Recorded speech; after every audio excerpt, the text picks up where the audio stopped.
সে আমার বড় বোনের সাথে সম্পর্কের পাশাপাশি আমার ছোট বোনের সাথেও আস্তে আস্তে সম্পর্ক তৈরি করে।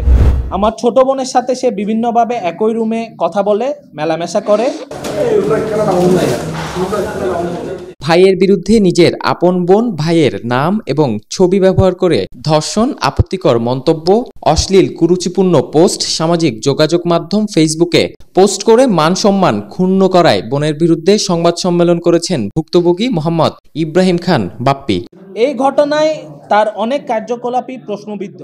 গেল বৃহস্পতিবার ২৭ জুন দুপুরে নগরীর প্রেস ক্লাবের এস রহমান হলে এই সংবাদ সম্মেলন করা হয়। সংবাদ সম্মেলনে লিখিত বক্তব্যে মোহাম্মদ ইব্রাহিম খান বাপ্পি বলেন, পরকীয়া সম্পর্কে বাধা দেওয়ায় আমার বড় বোনের স্বামী ইমরান আহমেদ শাওন আমার ছোট বোন তাহমিনাকে ব্যবহার করে ফেসবুক লাইভে নানা আপত্তিকর মন্তব্য করে, যা সম্পূর্ণ ভিত্তিহীন। এই লাইভ ভিডিও প্রচারের পর থেকে আমার জীবনে একটা বিভীষিকাময় অধ্যায় তৈরি হয়েছে। তার সাথে আমার বড় বোনের বিয়ের পর থেকেই মূলত আমাদের পরিবারে বিপর্যয় শুরু। এই ব্যক্তি সম্পর্কে কিছু তথ্য বিয়ের পূর্বে আমরা জানতাম না। সে একজন সন্ত্রাসী এবং একটি গ্যাংয়ের লিডার, যে গ্যাংয়ে বেশিরভাগই কিশোর বয়সের ছেলেরা অন্তর্ভুক্ত ছিল, যাদের মাধ্যমে সে নানা অপকর্ম করাতো। সে বিভিন্ন সময় আমার বড় বোনকে ব্যবহার করে আমার বাবাকে ইমোশনালি ব্ল্যাকমেল করিয়ে তার বিভিন্ন ব্যবসা, চিকিৎসা এবং তার পরিবারের নানা প্রয়োজনে মোটা অঙ্কের টাকা হাতিয়ে নিত। আমার বড় বোন মাসের পর মাস আমাদের বাসায় থাকা সুবাদে দেখা যেত প্রায়ই সে আমাদের বাসায় এসে থাকতো।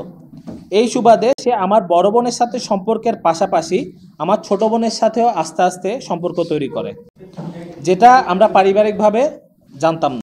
আমার ছোট বোনের সাথে সে বিভিন্নভাবে একই রুমে কথা বলে, মেলামেশা করে, বিভিন্ন অস্থির অঙ্গভঙ্গিতে ও বিভিন্ন অশালীন পোশাকে তাদেরকে দেখা যায় এবং তার সাথে আমার ছোট বোনের একটি পরকীয়া সম্পর্ক সৃষ্টি হয়, যা অনেকদিন ধরেই চলছিল, যেটা আমরা জানতাম না।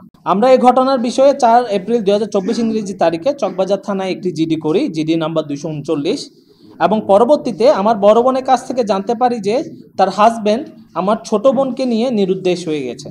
সঠিক তথ্য উদ্ঘাটন করে বস্তুনিষ্ঠ সংবাদ প্রকাশসহ প্রশাসনের কাছে বিচার দাবি করেন ভুক্তভোগী। এই সময় সংবাদ সম্মেলনে উপস্থিত ছিলেন তার বাবা, মা, স্ত্রী ও নিকট আত্মীয় স্বজন সহ বিভিন্ন প্রিন্ট ও ইলেকট্রনিক মিডিয়ার সাংবাদিকগণ। Desk report, media express.